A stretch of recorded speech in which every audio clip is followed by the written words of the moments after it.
आप सभी विद्यार्थियों का एक बार पुनः स्वागत है Subhash study centre YouTube channel पर। और आज का यह वीडियो क्लास 10th के छात्रों के लिए मोस्ट इम्पोर्टेंट है, क्योंकि इस वीडियो के द्वारा हम आपको बताएंगे कुछ महत्वपूर्ण पर्यायवाची शब्दों को जो आपकी बोर्ड परीक्षा 2022 के लिए मोस्ट इम्पोर्टेंट है।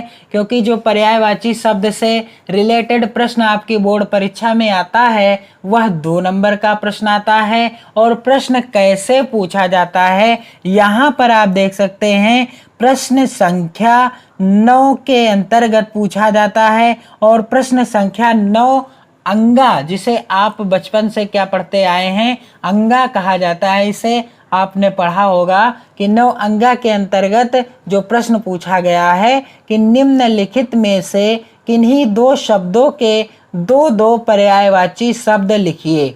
प्रश्न कैसे पूछा गया है कि निम्नलिखित में से किन्हीं 2 शब्दों के दो पर्यायवाची शब्द लिखिए। और यहाँ पर 2 नंबर का यह प्रश्न पूछा जाता है और यहाँ पर विकल्प दिए गए हैं, आपको किन्हीं 2 के दो पर्यायवाची शब्द लिखना है। तो चलिए सबसे पहले मैं आपको बता दूं कि पर्यायवाची शब्द कहते किसे हैं, पर्यायवाची शब्द का अर्थ क्या है, फिर मैं आपको कुछ महत्वपूर्ण पर्यायवाची शब्दों को भी बताऊंगा। पर्यायवाची शब्द का अर्थ है एक अर्थ प्रकट करने हेतु अनेक शब्दों का प्रयोग होता है, वह सभी समानार्थी शब्द पर्यायवाची कहलाते हैं। एक अर्थ प्रकट करने के लिए अनेक शब्दों का प्रयोग होता है और वह सभी समानार्थी यानी समान अर्थ को बताने वाले जो शब्द हैं वह क्या कहलाते हैं, पर्यायवाची शब्द कहलाते हैं। कहने का अर्थ है, चलिए मैं आपको उदाहरण के द्वारा बता दूं। और यह जो पर्यायवाची है जिसका आपको मैं बताने जा रहा हूं, अमृत, ये कई बार बोर्ड परीक्षा में भी पूछा गया है। और मैं आपको इन शब्दों के बहुत ही सरल पर्यायवाची शब्द बताऊंगा। तो यहाँ पर आप देख सकते हैं, अमृत का जो पर्यायवाची हो जाएगा तो हो जाएगा सुधा।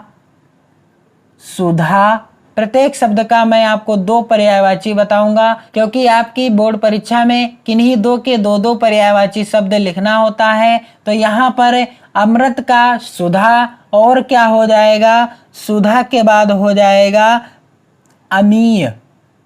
क्या हो जाएगा, अमीय। तो यहाँ पर आप देख सकते हैं कि सुधा का अर्थ क्या है, अमृत है, और अमीय का अर्थ क्या है, अमृत है। कहने का अर्थ है सुधा और अमीय दोनों का अर्थ क्या है, अमृत है। तो यहाँ पर आप कह सकते हैं कि एक अर्थ प्रकट करने हेतु अनेक शब्दों का प्रयोग होता है, वह सभी समानार्थी शब्द क्या कहलाते हैं, पर्यायवाची शब्द कहलाते हैं। कहने का अर्थ है सिंपल से कि सुधा और अमीय का अर्थ क्या है, अमृत है। और जहां पर एक ही अर्थ को बताने के लिए अनेक तरह के शब्दों का प्रयोग हो वह सभी क्या कहलाते हैं, पर्यायवाची शब्द कहलाते हैं। अगला है अतिथि। तो अतिथि का पर्यायवाची क्या हो जाएगा, मेहमान। क्या हो जाएगा, मेहमान। और क्या हो जाएगा, पहुना। क्या हो जाएगा, पाहुना। पाहुना। और अगला मोस्ट इंपॉर्टेंट है असुर। असुर का पर्यायवाची क्या हो जाएगा, दानव। क्या हो जाएगा, दानव। और क्या हो जाएगा, राक्षस।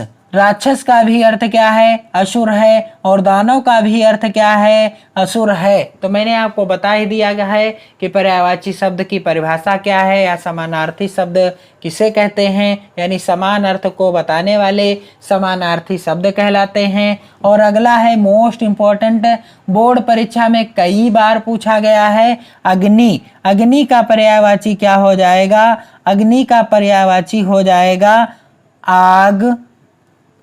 और एक और क्या हो जाएगा, ज्वाला। आग और ज्वाला किसके पर्यायवाची हैं, अग्नि के पर्यायवाची हैं। अगला है मोस्ट इंपॉर्टेंट, आम। आम का पर्यायवाची क्या हो जाएगा, आम्र। क्या हो जाएगा, आम्र। और क्या हो जाएगा, अमृत फल। आम को अमृत फल भी कहा जाता है। आम को और क्या कहा जाता है, अमृत फल भी कहा जाता है। तो इस तरह से अगला जो मोस्ट इंपॉर्टेंट है अश्व। अश्व का पर्यायवाची क्या हो जाएगा? घोड़ा। अश्व का पर्यायवाची हो जाएगा घोड़ा। और एक और क्या हो जाएगा? घोटक।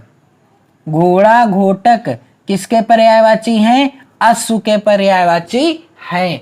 कहने का अर्थ है कि जहां एक अर्थ प्रकट करने हेतु तो अनेक शब्दों का प्रयोग होता है, वह सभी समानार्थी शब्द क्या कहलाते हैं? पर्यायवाची शब्द कहलाते हैं या पर्यायवाची कहलाते हैं। तो यहाँ पर देख सकते हैं आप, अश्व के पर्यायवाची क्या हैं? घोड़ा और घोटक। दोनों का अर्थ क्या है? अश्व। दोनों का अर्थ क्या है? अश्व है। अगला है आकाश।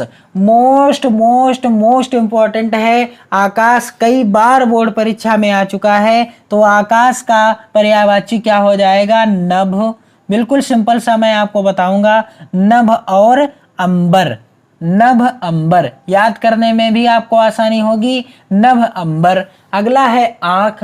आंख का पर्यायवाची क्या हो जाएगा? तो आंख का हो जाएगा पर्यायवाची नेत्र, नयन। नेत्र और नयन किसके पर्यायवाची हैं? आंख के पर्यायवाची है। और अगला है आनंद। आनंद का पर्यायवाची क्या हो जाएगा? मोस्ट इंपॉर्टेंट है। आनंद जब आपके मन में खुशी होती है तो उसे हम क्या कहते हैं? आनंद आ गया। क्या आ गया? आनंद आ गया। और आनंद का एक पर्यायवाची क्या हो जाएगा? प्रसन्नता। प्रसन्नता। और इन दोनों का अर्थ क्या है? कि आनंद। और अगला है मोस्ट इंपॉर्टेंट इच्छा। इच्छा का पर्यायवाची क्या हो जाएगा? मेरी अभिलाषा क्या है? जैसा कि आपकी हिंदी के काव्यखंड के अंतर्गत माखनलाल चतुर्वेदी जी के द्वारा रचित कविता है पुष्प की अभिलाषा, यानी पुष्प की इच्छा। कहने का अर्थ है कि पुष्प की इच्छा। और इस कविता के द्वारा पुष्प की इच्छा क्या है, यानी माखनलाल चतुर्वेदी की इच्छा क्या है? अपनी भावना को पुष्प के माध्यम से प्रस्तुत कर रहे होते हैं। तो अभिलाषा का अर्थ क्या है? इच्छा। और इच्छा का एक और पर्यायवाची क्या हो जाएगा? आकांक्षा। क्या हो जाएगा? आकांक्षा। तो इच्छा का पर्यायवाची क्या क्या हो गया यहाँ पर? अभिलाषा का भी अर्थ है इच्छा, और आकांक्षा का भी अर्थ क्या है? इच्छा ही है। अगला है इंद्र। इंद्र का पर्यायवाची क्या हो जाएगा? देवराज। इंद्र को और किस नाम से जाना जाता है? देवराज के नाम से जाना जाता है। और किस नाम से जाना जाता है? देवेंद्र। देवेंद्र और देवराज किसके पर्यायवाची शब्द हैं? इंद्र के पर्यायवाची शब्द हैं। अगला है ईश्वर। ईश्वर का पर्यायवाची क्या हो जाएगा? ईश्वर का पर्यायवाची हो जाएगा परमात्मा या परमेश्वर। और क्या हो जाएगा? भगवान, जगदीश। तो यहाँ पर मैं आपको सिंपल लिखकर बता दूं कि ईश्वर का पर्यायवाची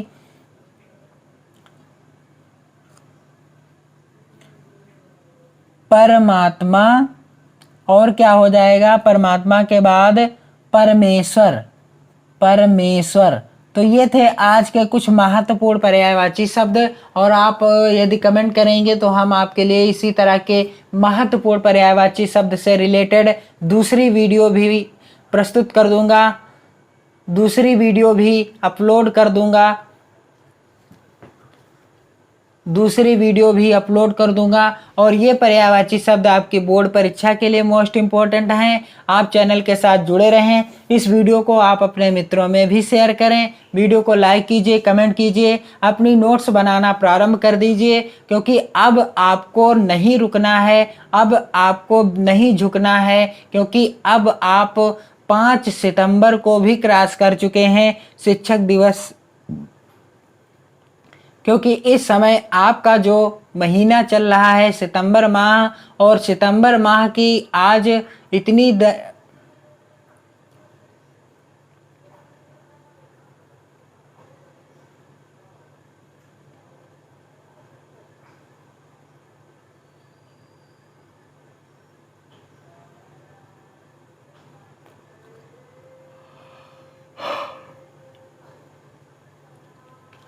अपनी पढ़ाई को बेहतर ढंग से करते रहिए, खुश रहिए, खुशियां बांटते रहिए। जय हिंद।